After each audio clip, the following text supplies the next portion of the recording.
Board के सभागार में आयोजित बाबाए कौम अब्दुल कयूम अंसारी साहब की जयंती समारोह के अवसर पर जो कार्यक्रम आयोजित किया गया है उसके मंच के संचालन कर रहे हैं हमारे जनाब मोहम्मद रफीक साहब। आज के इस कार्यक्रम की अध्यक्षता कर रहे हैं बिहार एजुकेशन मदरसा बोर्ड के माननीय सचिव जनाब अब्दुल सुभान साहब, उर्दू लाइब्रेरी के अब्दुल सलाम साहब, उर्दू लाइब्रेरी के सम्मानित अध्यक्ष जनाब अरशद फिरोज साहब, जनाब तनवीर अहमद अंसारी साहब, फॉर्मर बीपीएससी चेयरपर्सन जनाब इम्तियाज करीमी साहब, प्रोफेसर फिरोज अहमद साहब, कौमी तंजीम के चीफ एडिटर हम लोगों के गार्जियन जनाब अरशद फरीदी साहब, पिंदार प्रेस के पत्रकार और हमारे गार्जियन अजीमुद्दीन अंसारी साहब, अनवारुल हुदा साहब जो राजनामा के एडिटर हैं, और मंच पे उपस्थित तमाम हमारे सम्मानित मंचस्थ सभी हमारे साथियों और मदरसा बोर्ड के तमाम हमारे भाइयों बहनों और साथियों, ऑफिशियल्स और जो तमाम लोग, आज इस मौके पे बाबाए कौम अब्दुल कयूम अंसारी साहिब को मैं अपने खिराजे अकीदत पेश करती हूँ। और जो लास्ट वक्ता होता है ना, उसको बोलने के लिए कुछ रहता नहीं है, तमाम बातें सर आ चुकी रहती हैं, लेकिन मेरी कोशिश होगी कि जो बातें आ गई हैं उसको मैं उन बातों को ना रखूँ। 2-3 बातें हैं जो बाबाए कौम अब्दुल कयूम अंसारी साहिब के मुतल्लिक है। जब मैंने होश संभाला दैट मीन्स कि जब मेरा एक सार्वजनिक जीवन या पॉलिटिकल जीवन का एक सेंस डेवलप हुआ 2005 या 6 का आसपास का वो दौर था, तो मैंने एक किताब पकड़ी। वो किताब था, वो यही शब्द लिखा हुआ था, बाबाए कौम अब्दुल कयूम अंसारी।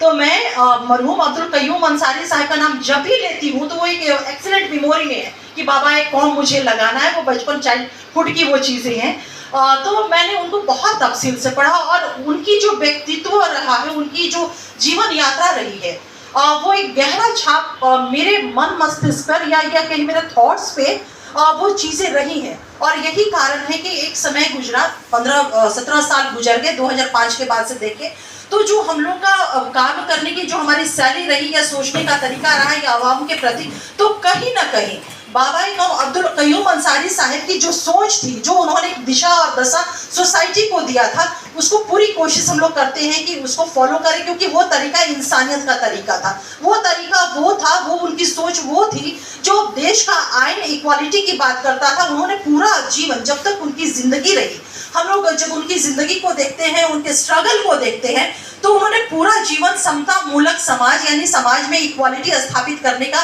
उन्होंने पूरा प्रयास किया। देश प्रेम के रूप में अगर कहें तो वो एक बहुत उनके तारीख के पन्नों में उनका नाम दर्ज है और भारत में वो हिंदू और मुस्लिम एकता के वो प्रतीक माने गए। कुछ जो तारीखी घटनाएं हैं, उनके फ्रीडम फाइटर्स, महान स्वतंत्रता सेनानी थे, हमारे पूर्व के वक्ताओं ने बताया, लेकिन 2-3 बिंदु ऐसे हैं जो मैं उस किताब में पढ़ी हूँ, मुझे आज भी याद है कि 1953 में sir all India backward classes का जो गठन किया गया था, वो अब्दुल कयूम अंसारी साहब के संघर्ष, उनके प्रयास और उनके दबाव में ही उस समय की सरकार, केंद्र सरकार ने ऑल इंडिया बैकवर्ड क्लासेस का गठन किया था, जो आज वो कमीशन है, कॉन्स्टिट्यूशनल दर्जा प्राप्त किया है। तो ये हमारे जनाब अब्दुल कयूम अंसारी साहब के संघर्ष का ही नतीजा था।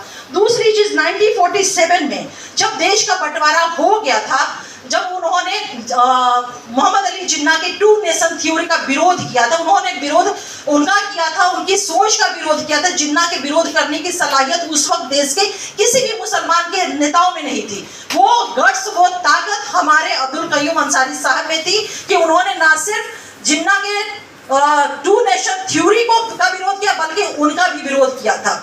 जब मुल्क में बंटवारा हो गया 1947 में, लोग जाने लगे, तो हम लोग अब तक यही जानते थे, ये मैंने आज रात में जब मैं पढ़ रही थी तब मैंने जाना कि देश के पहले शिक्षा मंत्री ने जामा मस्जिद से अनाउंस किया और पूरे देश के मुसलमानों को आह्वान किया कि आप पाकिस्तान ना जाएं। लेकिन वहीं पे बाबाए कौम अब्दुल कयूम अंसारी साहब ने भी देश के तमाम मुसलमानों से यह आह्वान किया और कहा कि आप पाकिस्तान ना जाएं, आप भारत में रहे। तो मैं ये कह सकती हूँ कि आज अगर हम इंडियन हैं तो हम इंडियन बाई चॉइस हैं। देखिए, एक चीज मैं कहूंगी कि किसी भी महापुरुष की हम जयंती या पुण्यतिथि, मेरी थोड़ी उर्दू अच्छी नहीं इसलिए मैं माफी चाहूंगी आप लोगों से, हम किसी भी अपने पुरखों की या महापुरुष की जयंती या पुण्यतिथि क्यों मनाते हैं? निश्चित रूप से समाज में उनका कंट्रीब्यूशन रहा है, समाज में उनका स्ट्रगल रहा है, समाज को, सोसाइटी को उन्होंने कुछ दिया है, और उनके जो सपने थे, उनके जो कार्य थे, वो काल चक्र के कारण, समय से पहले वो दुनिया छोड़ के चले गए और काल चक्र के कारण वो पूरा नहीं हो पाया। तो ये हम लोगों की जवाबदेही होती है कि अगर हम उनके अनुयायी हैं, उनके रास्ते पे हम चलते हैं, उनके थॉट्स में विश्वास, हमारा बिलीफ और फेथ है, तो हमें उनके जो सपने अधूरे रह गए हैं उन सपनों को पूरा करना होगा। तो बाबाए कौम अब्दुल कयूम अंसारी का सपना क्या था? एक अच्छा राष्ट्रभक्त हम बने और हम जो समानता है देश के आईने दिया उसको अचीव करें। वो कैसे होगा? समाज में सोशली बैकवर्डनेस है वो खत्म कैसे होगा?